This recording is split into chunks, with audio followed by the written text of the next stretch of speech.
think there are a couple of factors at work here. The most important one to my mind is the fact that shareholders, and especially what we would call asset owners, super funds, sovereign wealth funds, are now directly in contact with the companies they own.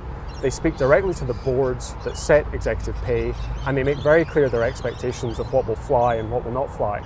And that relationship has been extremely productive from the point of view of the shareholder in terms of setting more realistic expectations around executive pay and much better structures if you're the person who's actually paying the bill. So given that we've seen this drop in executive pay, that would suggest that your organisation and the investors you represent think that CEOs were overpaid. Well, we think that there was certainly certain cases where a lack of perspective and a lack of reality had crept in, and pre-crisis that was clearly the case. There were some pretty extraordinary packages. And again, the structure is really the thing that we always go to. We always think about not just the amount that's being paid out, but what are the conditions around the payout. So we're happy for highly performing executives to be well paid, but we want that to be only when the shareholder himself or herself has made some great money as well. That should be the point of executive pay, incentivizing value creation for the shareholder. Now, one of the big drops was in termination payments. Tell me what that was doing in terms of distorting behaviour from CEOs in terms of having those high termination payments. Yeah, that's right. That has been a very marked fall. So since 2008 through to 2013, we've seen termination payments in aggregate come down by about 70%. So a huge fall. That's important for shareholders, firstly, just because of the cost. So that's a lot of real dollars that are in the pockets of shareholders that would otherwise have been in the pockets of departing CEOs. Again, the incentives piece is really important there as well, because what we're seeing is previously a culture whereby some execs were departing under a performance cloud, if you like, and yet taking away 4, 5, 7 years of salary as a termination payment. A really important piece of legislation came in 2009, which said that a company can pay up to 12 months of fixed pay as a termination payment, but any more than that, they have to seek the shareholders' approval. AXI was really supportive of that, and we think that the combination of that piece of legislation and again the continued contact between shareholders and the companies has produced a really positive outcome for the provider of capital. Would you say there's been a real change in the way that superannuation fund investors are talking to companies now? I think that culture has been growing and strengthening for the last 12 or 13 years. That's about the lifespan of AXI, and that's no coincidence. AXI is a manifestation of the very strong sense that long-term investors have that the ownership rights that they possess, that's the right to vote for director elections, the right to approve remuneration reports, the right to approve transactions. These kind of rights that they have as investors are really important.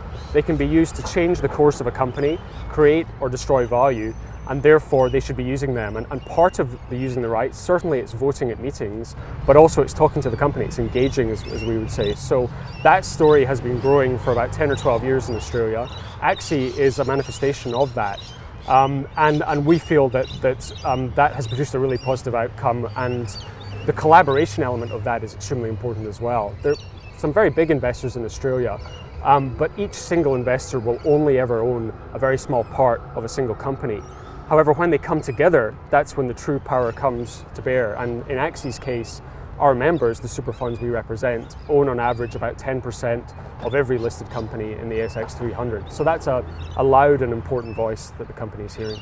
Let's talk about the two strikes rule for a second. How much of an impact has that had on companies in terms of their remuneration? Yeah, that's been an important factor, but I think you even have to wind it back a little further than that. Since 2006, Australian shareholders have had the right to an advisory vote on remuneration reports. That was a reform from the Howard Costello government. That was the first time when a formal chance was established for shareholders to say, you know what, we don't like what you're doing with executive pay, it's not in our interest, or, yep, that's a good structure, go right ahead. So that first reform in 2006 was the key to shareholders beginning to interest themselves in this area. And then in 2009, we had the termination payments legislation, and then 2011, the two strikes rule. Between 2006 and 2009, there was already a lot of good work done to improve the way that companies structured the remuneration, to make it much more suitable for shareholders. But there were still a number of companies out there in the wilderness who just refused to listen to the message they were getting from their shareholders, either directly in conversation or in terms of getting a vote against their REM report.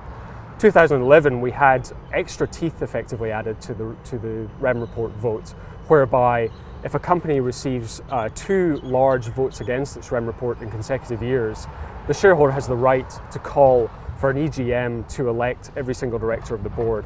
That was a really important final deterrent, and a number of those companies that had been out in the wilderness on this issue came to play, had the discussion, and in fact discovered that it really wasn't difficult to satisfy shareholder demands. And we're now really in a good spot, I think, in REM in Australia. Well, you haven't seen, though, votes in the top 200. You haven't seen two-strike votes go through at all, really.